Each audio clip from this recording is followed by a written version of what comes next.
So it is finally the case that the United States may be starting to rethink their relationship with Saudi Arabia.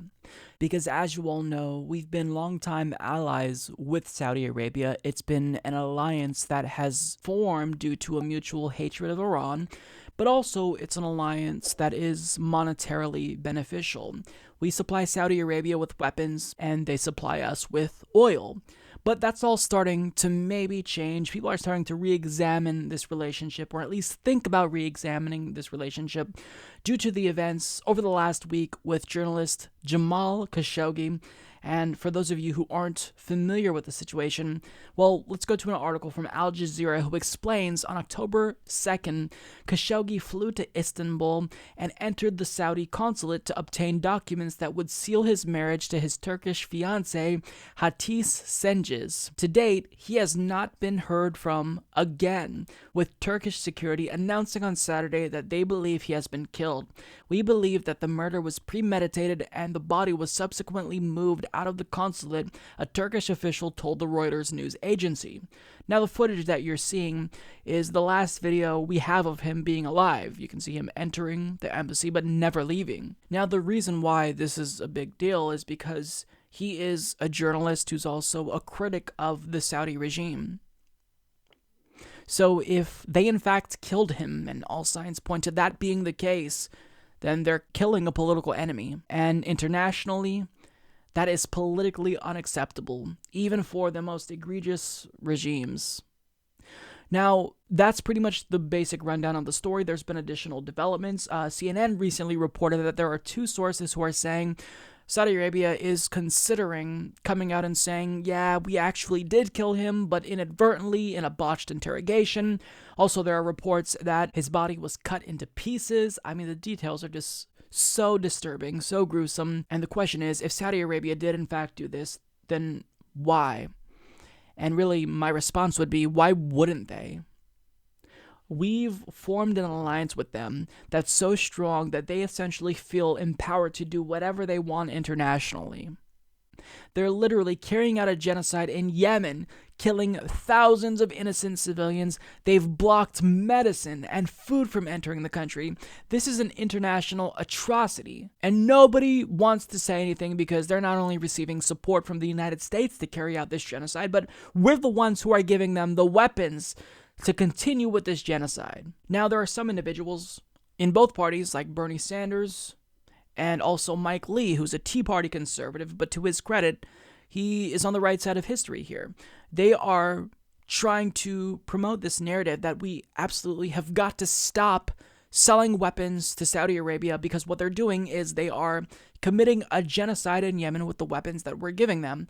And individuals who have maintained that stance, like Bernie Sanders, are using this incident as leverage to kind of influence Donald Trump's administration to actually take a stand and stop supplying them with weapons. It's clear we cannot have an ally who murders in cold blood in their own consulate a critic, a dissident. That is unacceptable. As you may know, a number of months ago, along with a conservative Republican, Mike Lee of Utah, I introduced a resolution which got 44 votes, which said that the time is now for the United States to get out of the Saudi-led war in Yemen, which is causing a horrible humanitarian disaster there. So I think one of the strong things that we could do is not only stop military sales, not only put sanctions on Saudi Arabia, but most importantly, get out of this terrible, terrible war in Yemen led by the Saudis. That is the correct response.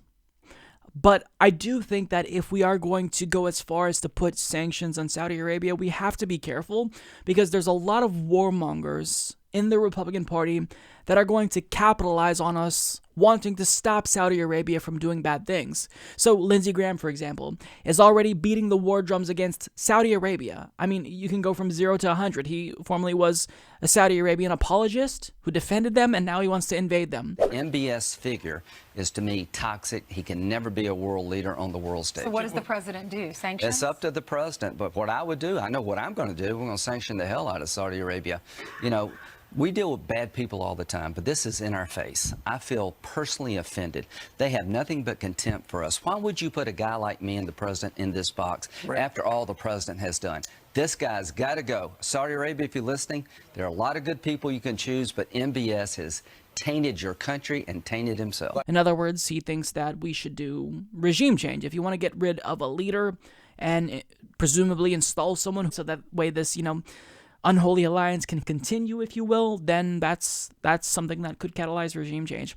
So we do have to be careful and we have to control the narrative, but Bernie Sanders is right here. I think that this is the right move, and honestly, it's something that I would expect Bernie Sanders to say anyway, but to the credit of other lawmakers, there is this bipartisan consensus that's starting to emerge around the issue of Saudi Arabia and this alliance that we have with them.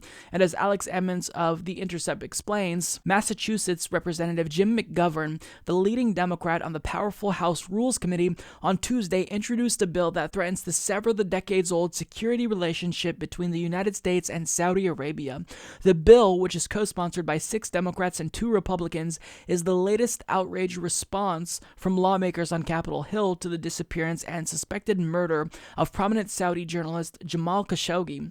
Specifically, McGovern's bill would ban all arms sales and military cooperation with Saudi Arabia unless the Secretary of State certifies that the Saudi government and its agents did not order or direct Khashoggi's disappearance or killing.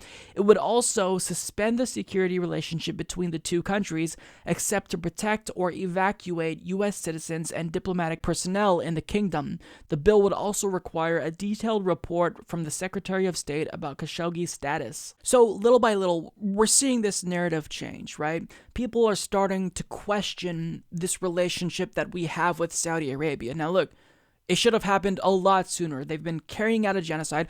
Thousands of innocent civilians have died, while a lot of lawmakers sat idly by. Not all of them, but a lot of them. So I'm glad that we're starting to see a change in the mindset of American lawmakers, but the question is, will the party in power, will the president specifically, who's the commander-in-chief, actually do anything about this? And when he was asked about this, he made it very clear where his priorities lie. I would not be in favor of stopping a country from spending $110 billion, which is an all-time record, and letting Russia have that money and letting China have that money, because all they're going to do is say, that's okay, we don't have to buy it from Boeing, we don't have to buy it from Lockheed, we don't have to buy it from Raytheon and all these great companies. We'll buy it from Russia, we'll buy it from China. So what good does that do us? There are other things we can do. Khashoggi is not a United States citizen, is that right, or is that right? He's a permanent resident, okay. We don't like it, John. We don't like it, and we don't like it even a little bit. But as to whether or not we should stop $110 billion from being spent in this country, knowing they have 4 or 5 alternatives, 2 very good alternatives, that would not be acceptable to me. Okay, but we're looking for the answer, and I think probably you'll have an answer sooner than people think. In other words, they might have killed a journalist, but are we really going to stop selling them weapons just because they killed a journalist? I mean, they might have been carrying out a genocide in Yemen with our support, but is that really a reason for us to stop selling them weapons that contribute to the profits of defense contractors like Raytheon and Boeing and Lockheed Martin? Yes, that's exactly what should happen. You're putting profits over people. And yet, your administration maintains that you care about human rights. I mean, it's a fucking joke at this point that this individual, who's the president, can say with a straight face, oh, I don't know if I actually want to do anything and stop selling them weapons because the whole money. Fuck you, Donald Trump. I mean, this is just enraging. It's so enraging. The president of the United States, who wants us to believe that he cares about human rights, is saying, I don't really care about human rights so long as we can continue profiting off of Saudi Arabia. It's morally reprehensible. It is morally reprehensible.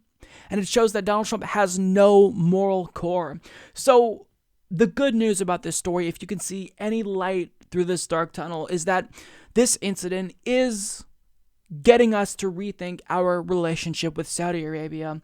It's just sad that it took this long and that, a genocide in Yemen and thousands of civilian deaths isn't what made us rethink our relationship, but nonetheless, putting that human face to Jamal Khashoggi, I guess that really mattered. And finding out what happened, getting justice for Jamal does in fact matter. Support this podcast by becoming a patron at patreon.com/Humanist Report.